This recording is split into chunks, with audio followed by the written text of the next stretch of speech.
There, and welcome back to the Showing Up to Life podcast and YouTube channel. Art Burns here, you there, and I am really excited. I hope you are too.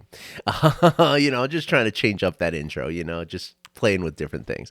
But today I have a special little topic I want to talk to you about. And so I thought about actually maybe naming this particular episode Showing Up at Work, right? As opposed to showing up for life, or showing up to life, showing up to work or showing up at work. I use the little at symbol, to make it work like, but I don't want to do that because it feels confusing with the mindfulness at work, casual Fridays thing that I'm doing. And if I didn't have another casual Fridays episode planned already, this would be a casual Friday's episode. The whole point is that I want to talk today about how mindfulness can impact your workplace. Now, it will impact your work. It will impact the stress in which you meet your work or the stress that the work causes you. It will impact all kinds of ways in which you are personally going through your day moment by moment. But what I want to talk about today is how it impacts the entire sort of organization in which you work. This is really heavy stuff, so stay tuned. Settle in, get yourself a cup of tea, and listen up because this is really cool stuff. So when we, Jack Kornfield talks about this in his book, The Wise Heart, which is one of my favorite books of all times, as I say all the time. And he says in this book that one of the things that he talks about is resonance, right? And how, how we are always resonating. And now this is not something that's a woo-woo concept, right? I mean, it is, woo-woo, definitely, wants to talk about resonance and all this and the energy and the, connectiveness and stuff like that. But this is scientifically based as well, all right? This is something that we can measure in terms of, empathy and mirror neurons and the vagus nerve and the way our heart rates will regulate to one another as we sit in a conversation with each other, so we're truly connected with each other. And so there's a lot of science behind this idea of how we are resonating with each other. Jack uses a beautiful poetic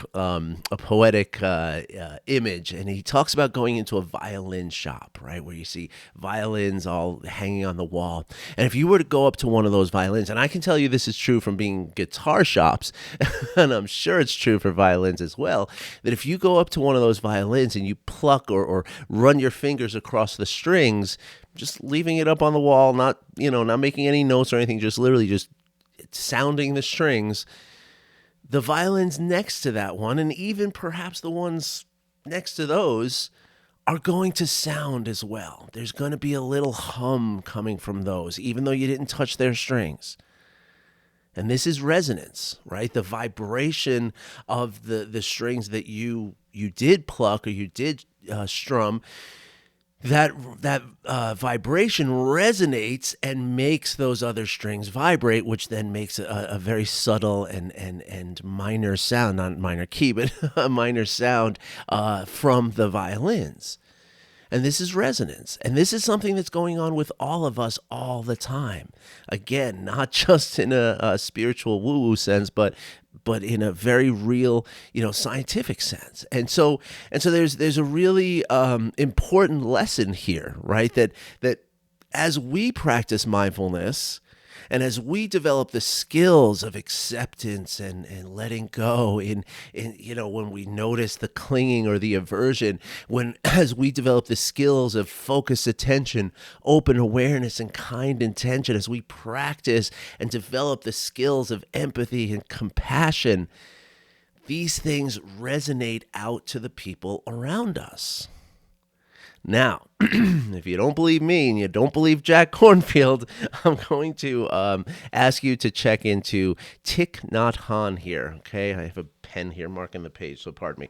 I'm holding it weird. So, The Miracle of Mindfulness. This is a really beautiful book.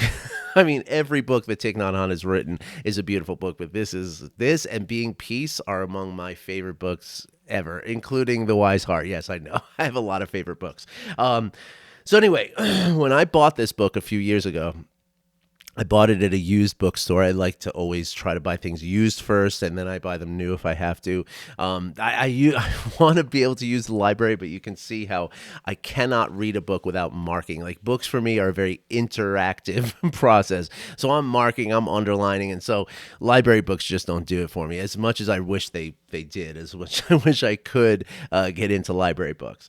But anyway, so I bought this book used, and it was completely clean throughout the entire book, except for one little passage, and it's not even it's like an indented paragraph here, right?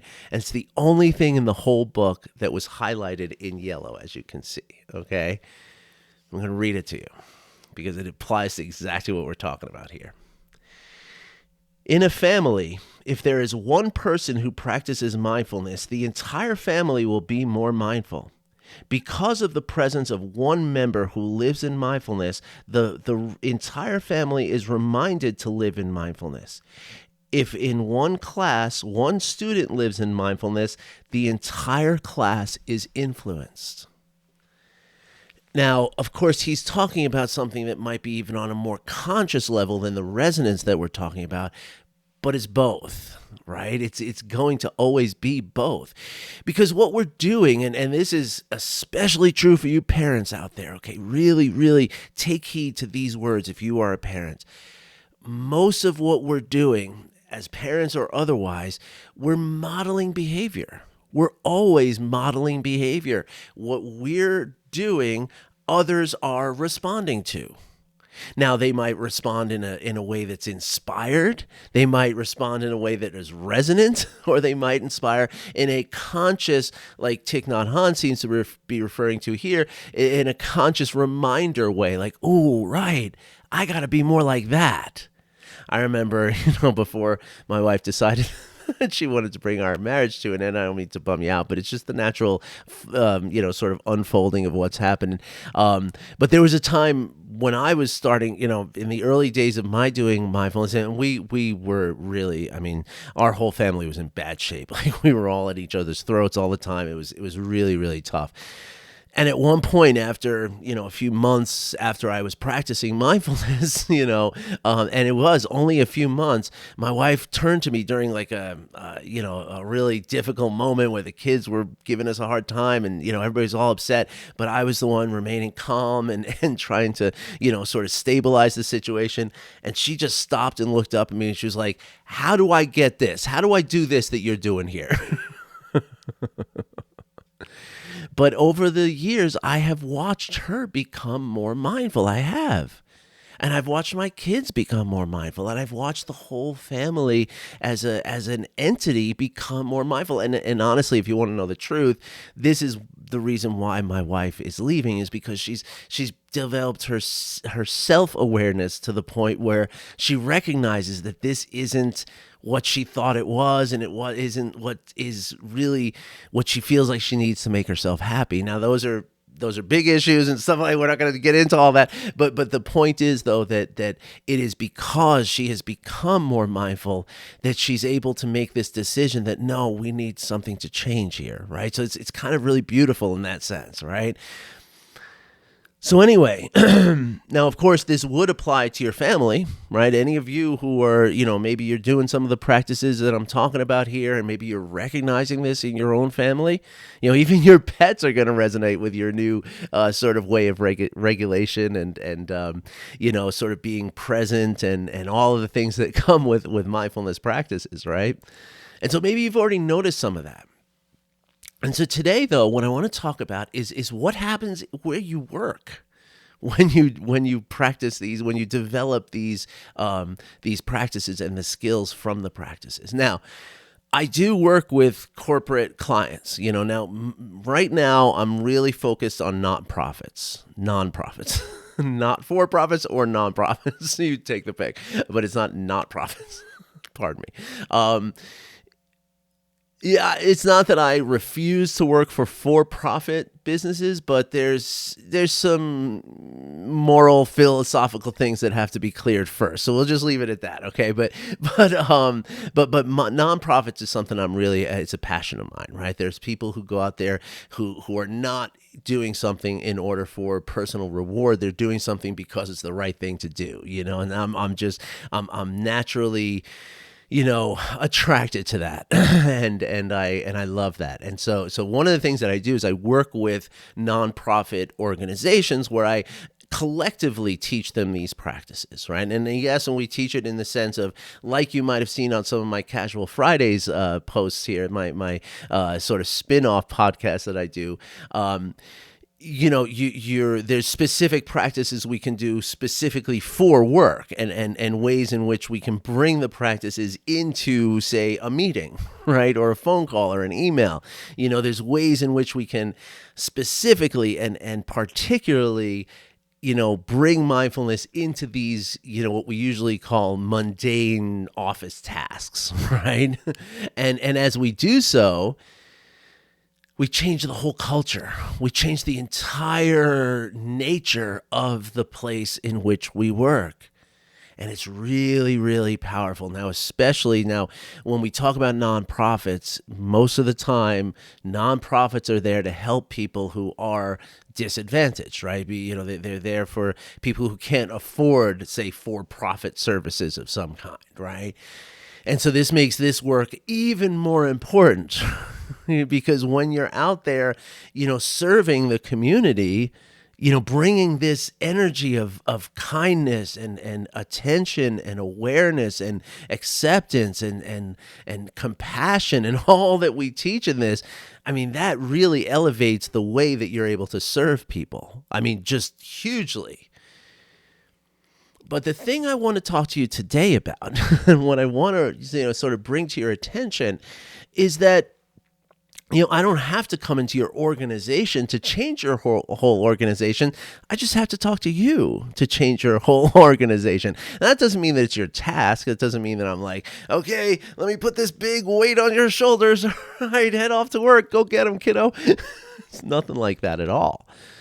And because as Thich Nhat Hanh is indicating here, he's not saying that the person who practices mindfulness in a family or a class, or as I'm saying, in a workplace, he's not saying that they have to go out and teach everyone mindfulness. That's not the expectation at all. In fact, that's probably going to be the least successful approach, okay?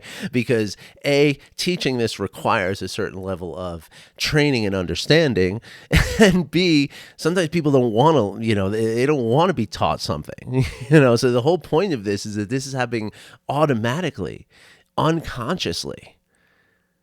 It's that resonance. It's that thing that, as you do things throughout the day in your office, as in the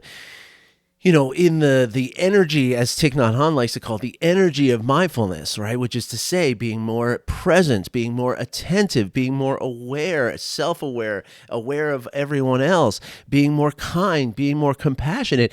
As you just do those things throughout the day, people are going to, and again, not consciously, people aren't going to say, Jane is being really kind today. I wonder what's going on with Jane today. It's nothing like that. There's a sense of, again, the modeling, right? When Bob sees Jane talking to Jim in the office in a certain way, Bob feels that. And he's moved, unconsciously and internally to be more that. Just like my wife asked me all those years ago, how do I do this? Bob just doesn't know that he's asking that question. He's just engaging in it because it feels right, because he's resonating. It's resonating with him. All right. Now, this, again, includes mirror neurons. It includes emotional resonance. It includes the vagus nerve. It includes all kinds of biological apparati that are happening all the time. And so you don't need to teach anyone anything. All you need to do is practice mindfulness for yourself, and you bring this change about, again, automatically, effortlessly. And my friends, this is really big stuff. Okay, I mean, this is really, really huge stuff, because just think of the power of that.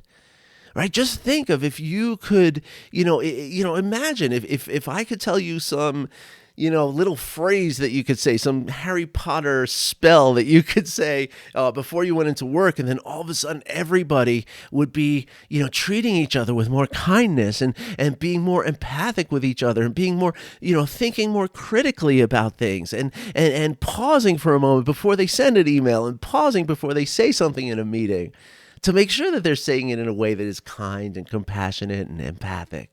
Imagine if you could do that. And if it costs you no money at all, and it costs you no energy at all, I venture to guess that every single one of you would line up for the opportunity to do that. Why? Why is it that we want to do that? Why is it that we feel like, whoa, you mean I could do that? I want to do that. Why is that? Even if it's unconscious. I'll tell you why, because I know you want to know now. It's a burning question for you now. The reason why that feels so motivating, that feels so attractive, that feels so awesome, right? The reason for that, and it'd be the same thing. Like, what if I said that you could snap your fingers and you had endless money that you could give out to everybody in the world? And you had all the money you needed ever. Like, you never had to worry about money in your life, but you had enough money. I could give you an endless source of money so that you could give to everyone in the world.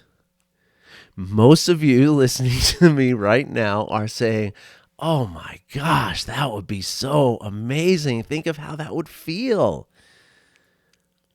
The reason for this is, in a simple word, generosity. Now, what the heck does generosity have to do with all this that you're talking about, Art? Come on, what are you doing to be here? Well, let me tell you. And this is something I quote all the time. I don't have to read this at all. And I'm sure I've said it in this podcast at one point or another. Richard Davidson, who you've heard me talk about him for sure, is a world-renowned neuroscientist. He's the head of the Department of Psychology, I think it is, at University of Wisconsin.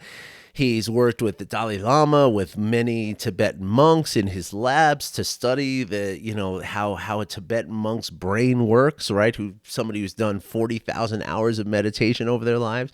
He's written several wonderful books. I mean, really, really good books. And two of them I would recommend is one is called Altered Traits, which he also wrote with the author Daniel Goleman, who wrote Emotional Intelligence and Social Intelligence.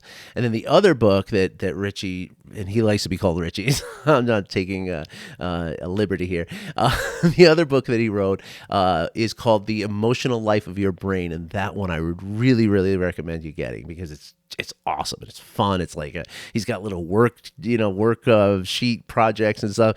Amazing book. The Emotional Life of Your Brain by Richard Davidson. So anyway, in one of his talks, or in many of his talks, I'm sure, Richard Davidson has a beautiful line, okay? The most effective way to activate the circuits of the brain associated with positive emotions is through generosity. I'll say it again. The most effective way to activate the circuits of the brain associated with positive emotions is through generosity. Just let that sink in. Which is yet another example of this resonance, right? Because if I do something for you, if I give to you out of my generosity, then I receive the gift of positive emotions. I receive well-being. And of course, when our brains are experiencing positive emotions, what's happening is integration is happening, and positive brain activity is happening, which means that we're becoming healthy in that moment. That generosity gives us life.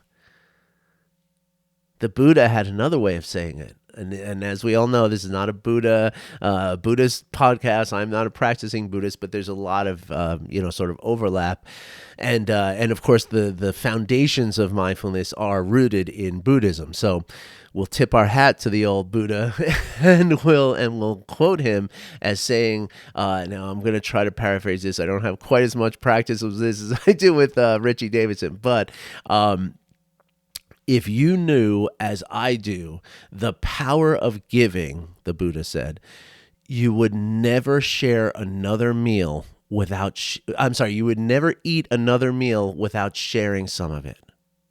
If you knew, as I do, the power of giving, you would never eat another meal without sharing some of it.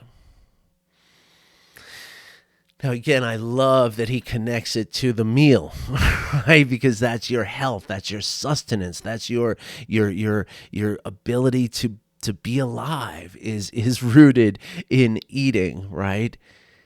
And so that, again, really indicates the way that, and I have to assume that he knew what he was doing when he said it that way, right? That he used this specific, the meal specifically because, again, generosity is making you healthy. It is giving you sustenance. It is bringing you well-being, is promoting your well-being. Now, let's connect the first part of what I was talking about here today with this concept of generosity.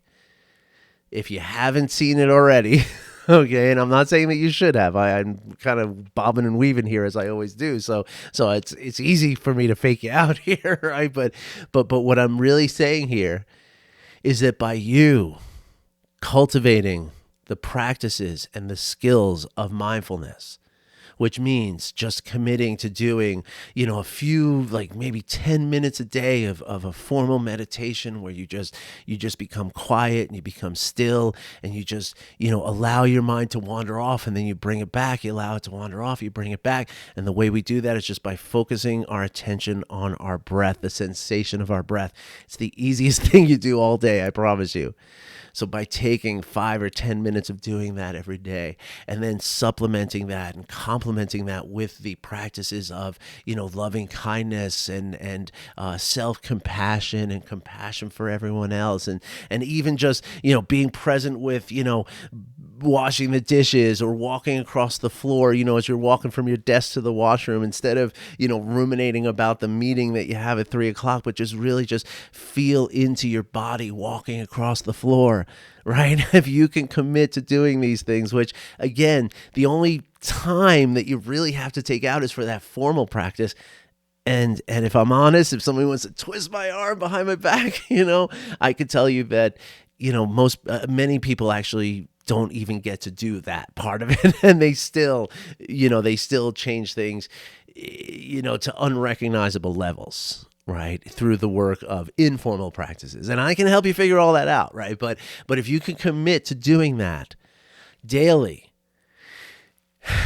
then what that is not just something that is beneficial to you, and it is, okay, it benefits you, your physical health, your mental health, your emotional well-being. It impacts all of it, right? There are, like the studies of what stress does to the health of the body and how mindfulness reduces stress. Just that alone, okay, just that alone is worth the price of admission, right? But I want you to recognize that the benefit does not stop with you. And this is really important because by cultivating this, by practicing, every moment that you're putting into practicing mindfulness is an act of generosity, because you are then cultivating the same energy of mindfulness for everyone around you. And I mean everyone. Yes, it's going to mostly, it's going to, really be evident in your family and your friends and your coworkers, the people you spend the most time around. Yes, that's where you're going to see the most of it. Again, the most evidence of this impact you're having. You're going to see, Jane coming in on Monday morning saying, "Oh my gosh, my husband and I had the best weekend and we didn't really even do anything special. I don't understand what happened, and you're going to sit there saying, I know what happened. You brought mindfulness into your home. You brought kindness and compassion and empathy into your experience with your husband, and it changed things. And as you keep doing that, your husband's going to change, and then he's going to bring that into his workplace and his friends. Do you see what I'm saying here? Do you see the massive power of this?